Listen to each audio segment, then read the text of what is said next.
Hi guys, in this video I want to talk about a way of farming unique items that I believe is extremely underrated, and I would argue that it is more fun than the traditional unique farming methods.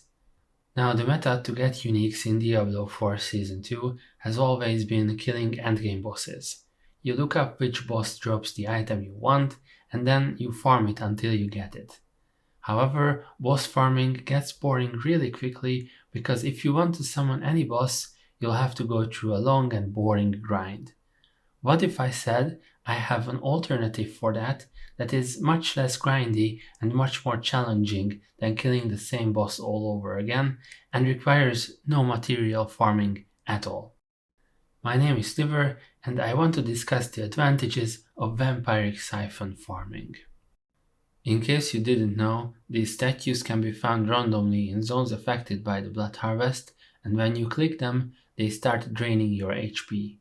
At first, the drain is barely noticeable, but towards the end it becomes very severe to the point where you have to spam potions to stay alive. Most importantly, the longer you stay inside the circle, the more enemies will spawn. First, there will be a pair of elites, then one Bloodseeker, then 3 of them, and at the end, 5 Bloodseekers. Once the 5 Bloodseekers spawned, the statue collapses and the life drain stops. As you might imagine, if you can survive the life drain and kill off all these mobs, you'll get a lot of loot, many blood lures, plenty of legendaries, and a good chance for a unique item. And you didn't have to spend any materials to get all this loot, which is a huge difference from summoning bosses or even doing the vampiric ritual for 150 blood lures. All you have to do is find the vampiric siphon and that's it. However, there is still difficulty in this way of farming. I believe that surviving the life drain of an altar is very difficult. It's definitely more difficult than farming Duriel in a 4-man group. You'll have to gear, gem, and equip abilities specifically to overcome this challenge.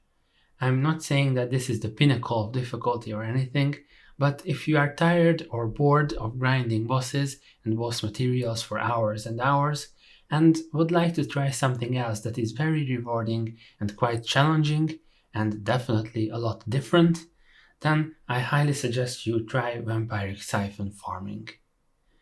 And that's it. Let me know in the comments how successful you were with the siphons, did you manage to survive until the end, and most importantly, did you get any unique items? See you guys in the next video.